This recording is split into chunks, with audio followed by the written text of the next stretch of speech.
Le paradis. Le paradis, c'est assez facile finalement. C'est simple, c'est nous qui sommes compliqués. Enfin, il faut quand même comprendre ce que c'est. Alors, d'abord, le paradis, nous pensons que c'est quelque chose d'éloigné, quelque chose qui sera pour après la mort. C'est vrai, nous sommes destinés au paradis, nous sommes faits pour ça, nous sommes prédisposés, toute notre âme et même notre corps sont créés pour cette béatitude céleste. Mais en fait, au départ, pour l'instant, il n'est pas si éloigné que cela. En fait, il est très proche. Comme disait saint Augustin, je te croyais dehors et tu étais dedans. Le Seigneur est là tout proche. Il faut d'abord introduire la notion de vie éternelle. Alors la vie éternelle, ce n'est pas du temps qui se prolonge indéfiniment, une sorte de calendrier qui n'a pas de fin. La vie éternelle, l'éternité, c'est quelque chose de très ponctuel. C'est un état qui est en dehors du temps, qui est au-delà du temps, qui est de toujours à toujours. Et la parole de Dieu dit que la vie éternelle, c'est connaître Jésus-Christ.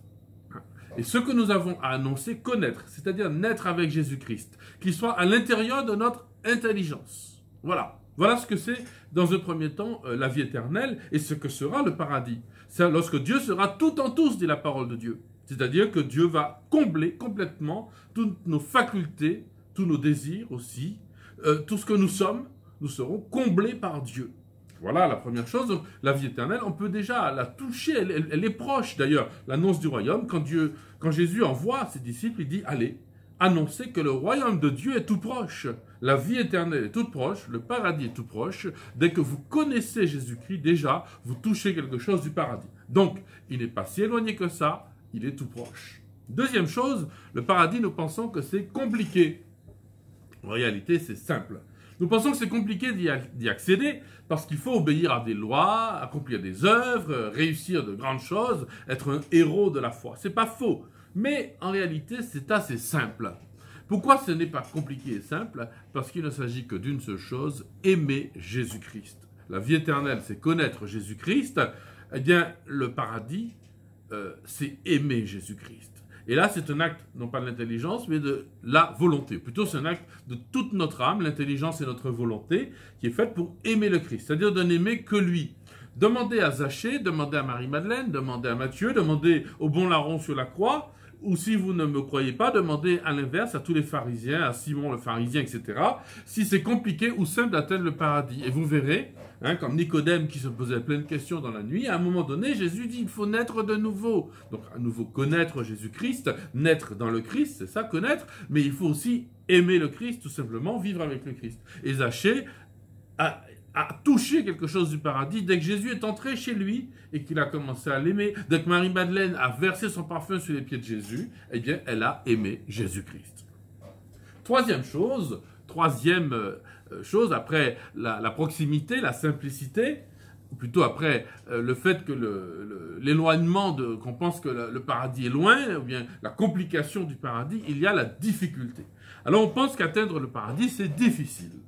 Alors difficile, et donc ça s'oppose à facile. Et c'est vrai que ce n'est pas si facile. D'ailleurs, il y a une mauvaise facilité, la facilité du monde. Le mal se présente d'ailleurs toujours à nous sous la forme d'une certaine facilité. Voilà, c'est plus facile de faire le mal que de faire le bien en général. Mais c'est une facilité immédiate, parce qu'après, ça devient très compliqué et très difficile de vivre dans le mal. Et même le paradis, si l'on en croit l'Écriture, qui nous parle de chemin escarpé, qui nous parle de la croix pour suivre Jésus, etc., eh bien, le paradis semble quelque chose de difficile, il faut passer par la souffrance. En même temps, dans les actes, après l'intelligence, connaître Jésus-Christ, après la volonté, aimer Jésus-Christ, il y a les actes. Dans les actes, c'est assez simple, quand même, c'est assez facile. Il suffit d'imiter Jésus-Christ. Alors, pas par nos propres forces, ni par puissance, ni par force, mais par l'Esprit du Seigneur. L'Esprit du Seigneur nous aide, et quand on imite le Christ en vérité, avec sincérité, on est comme transporté. On est transporté par l'Esprit Saint, les transports de l'Esprit. L'Esprit nous fait accomplir des actes qui nous paraissent finalement faciles, alors que pourtant ils sont héroïques et même surhumains. comme le martyr, par exemple, comme le martyr, ou le martyr à petit feu, ou le fait d'être fidèle à son époux, à son épouse, à ses amis, à la messe quotidienne, à la messe dominicale. Tout ça, ce sont des actes plutôt héroïques, surtout dans notre monde, enfin, qui l'ont toujours été, à mon avis. Mais quand l'Esprit Saint nous transporte, on a l'impression de le faire de façon très facile. Donc, le paradis qui paraissait éloigné, il est proche, car c'est Jésus-Christ qui se fait proche. Le paradis qui paraissait compliqué, il est simple, parce que c'est aimer Jésus-Christ. Le paradis qui paraît difficile, eh bien en fait, il est facile si l'Esprit Saint nous donne d'entrer, et si notre amour et la connaissance de Jésus-Christ nous donnent d'entrer dans l'imitation de Jésus-Christ. Imiter Jésus-Christ. D'ailleurs, imiter Jésus-Christ, c'est exactement ce qu'ont fait Marie, la Vierge Marie, la Bienheureuse Vierge Marie, et tous les saints. Et donc, finalement, de façon facile, parce que, en fait, c'est impossible pour un homme d'accéder à la sainteté. C'est aussi une autre façon de parler du paradis. C'est impossible pour un homme de faire cela. Donc, ça devient facile ou impossible. Il n'y a pas entre les deux.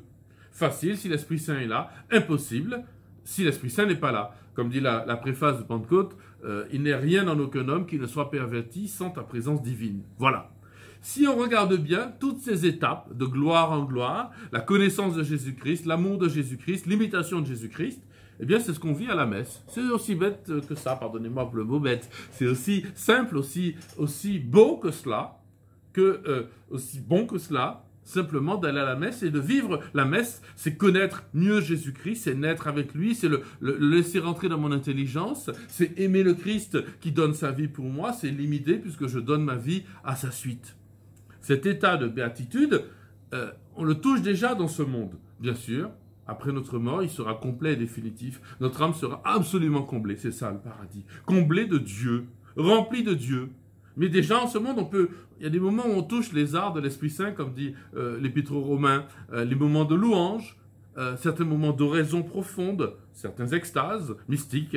On touche déjà cet état de béatitude, et déjà, le paradis est auprès de nous. Alors, le paradis, c'est pas un ange sur un nuage qui joue de la harpe de façon interminable. Je pense qu'on s'ennuierait un peu.